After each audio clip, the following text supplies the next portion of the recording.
Ikhtiar kita untuk membawa perubahan, ikhtiar kita untuk bisa menghadirkan kebahagiaan, juga mengalami cobaan.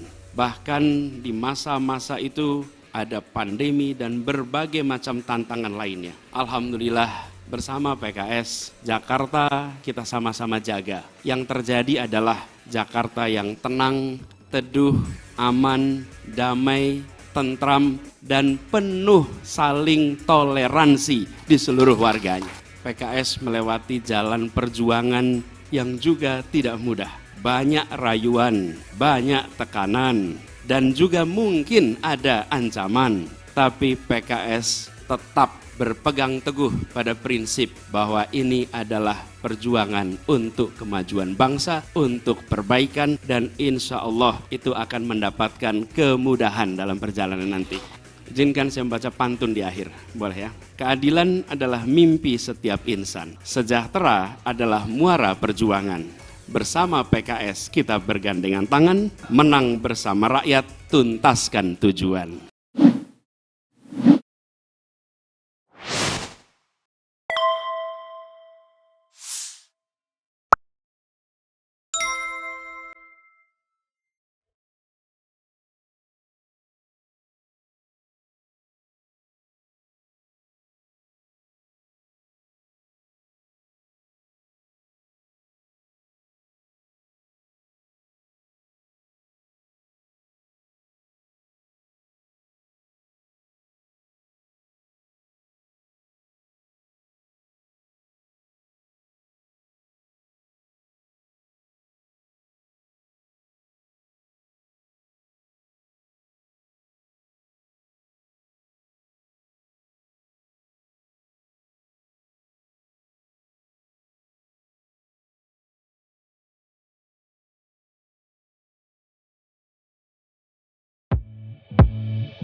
Yang terhormat Ketua Majelis Syuro Partai Keadilan Sejahtera Habib Dr. Salim Segaf Al-Jufri, para Wakil Ketua Majelis Syuro PKS Dr.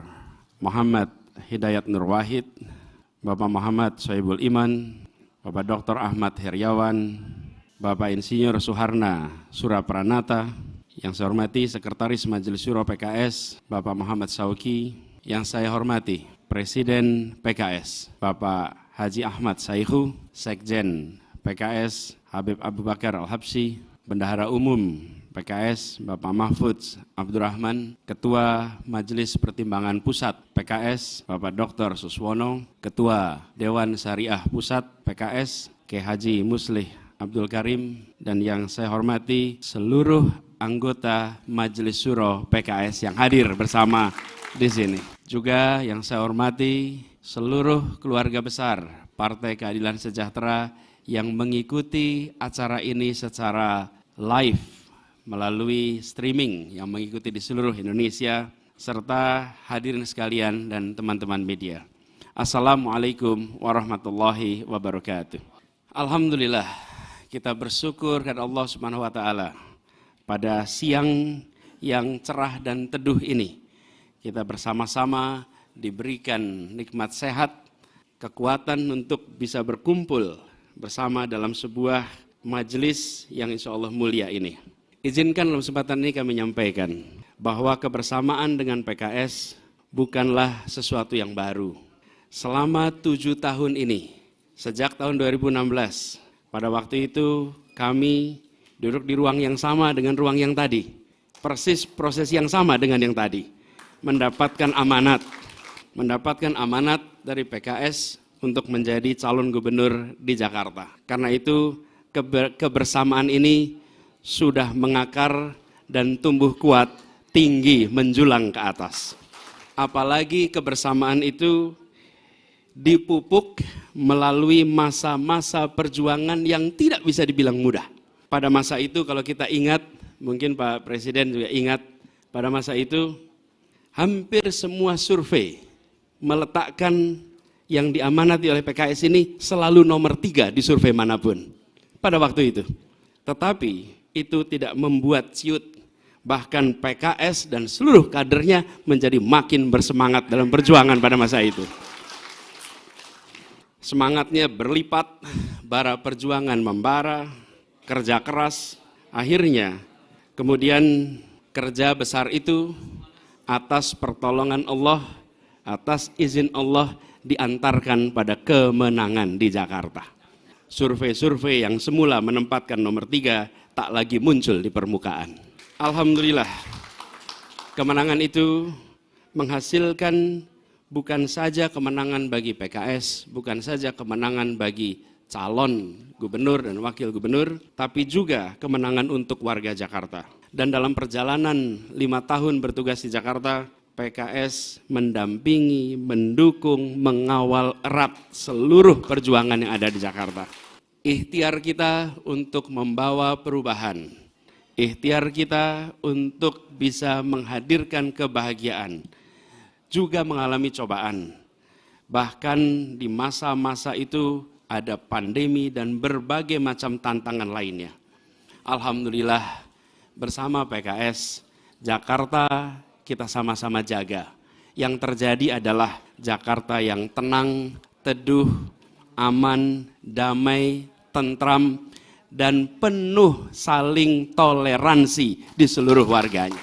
Yang muncul adalah perasaan saling menghormati antar unsur di Jakarta. 5 tahun yang tenang, teduh, damai. Bukan 5 tahun yang ada ketegangan, bukan 5 tahun yang ada suasana tidak nyaman. Karena itu bersama dengan PKS yang sudah panjang ini, dengan rasa syukur dan rasa bahagia, kami sampaikan bahwa kita telah sampai di sebuah pelabuhan kemarin. Tujuan menghadirkan keadilan, ketentraman, kesejahteraan, persatuan di Jakarta telah tuntas. Dan kini kita memulai sebuah babak baru. Hari ini izinkan dengan kerendahan hati dan dengan mengharap ridho dan pertolongan dari Allah Subhanahu wa taala. Kami merasa sangat terhormat untuk secara resmi menerima pencalonan sebagai calon Presiden Republik Indonesia tahun 2024-2029 dari Partai Keadilan Sejahtera.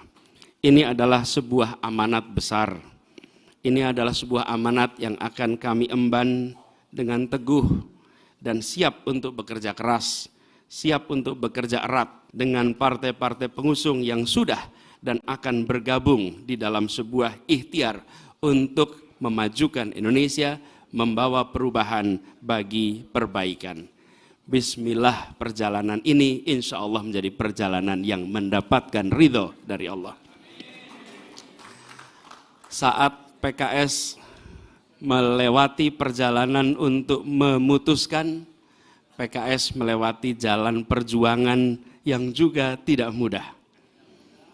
Banyak rayuan, banyak tekanan, dan juga mungkin ada ancaman, tapi PKS tetap berpegang teguh pada prinsip bahwa ini adalah perjuangan untuk kemajuan bangsa, untuk perbaikan, dan insya Allah itu akan mendapatkan kemudahan dalam perjalanan nanti. Karena itu izinkan kami menyampaikan apresiasi yang amat tinggi kepada PKS yang teguh menempuh jalan perjuangan ini. Insya Allah akan bersama kita semua, akan berjuang bersama menuju jalan keadilan. Dan insya Allah Allah akan selalu mengiringi perjuangan kita. Terima kasih, izinkan kami sampaikan kepada seluruh jajaran, dari mulai ketua, para wakil, sekretaris, dan anggota Majelis Syuro yang saya hormati. Terima kasih kepada seluruh jajaran DPP, kepada para kader, pada relawan, dan seluruh pendukung PKS. Mari kita memulai sebuah perjalanan baru, sebuah perjalanan yang insya Allah akan bisa mengantarkan kita kepada Indonesia yang lebih baik. Semoga perjuangan ini akan mendapatkan kemudahan tuntas sampai tujuan, biiznillah. Izinkan saya membaca pantun di akhir, boleh ya? Keadilan adalah mimpi setiap insan. Sejahtera adalah muara perjuangan. Bersama PKS kita bergandengan tangan, menang bersama rakyat, tuntaskan tujuan. Terima kasih. Kurang lebih mohon dimaafkan. Wallahu muwaffiq ila aqwamit thoriq. Billahi taufiq wal hidayah. Assalamualaikum warahmatullahi wabarakatuh. Waalaikumsalam warahmatullahi wabarakatuh. Deklarasi resmi kan sudah dilakukan oleh Nasdem dan PKS. Sementara seperti kita tahu Demokrat belum melakukan hal yang sama, gitu, penyambutan segala macam. Mungkin pertanyaannya lebih pas untuk Pak Anies menjawab ya. Kira-kira kapan Demokrat melakukan deklarasi resmi semacam ini begitu? Untuk PKS, Pak Presiden, untuk wakil apakah diserahkan ke Pak Anies atau masih tetap seperti pemberitaan sebelumnya, misalnya Pak Aher yang diajukan begitu? Terima kasih. Oke, silakan. Tinggal 2 pertanyaan ya, nggak ada lagi, cukup. Ya, jadi masing-masing partai memiliki mekanisme internal yang harus diikuti. Sehingga keputusan yang dibuat adalah keputusan organisasi yang sesuai dengan ADART dan tata kelola yang ada di dalam partainya. Jadi Partai Nasdem sudah melakukan itu dengan ada Rakernas, lalu kemudian diputuskan 3 nama, kemudian diputuskan 1 nama. PKS dimulai dengan bulan Agustus lalu, ketika Majelis Syuro Musyawarah yang ke-17, yang ke-7, diputuskan kriteria. Kemudian di dalam musyawarah Majelis Syuro yang ke-8 ditetapkan nama. Nah, ini prosedur internal yang dilewati. Begitu juga dengan Partai Demokrat. Kita menghormati, menghargai prosedur internal yang harus dilewati sehingga keputusan yang dibuat memiliki kekuatan legal yang baik dan tata kelola yang dipenuhi. Nah, kita ikuti proses itu, nanti kita dengar hasilnya, gitu ya.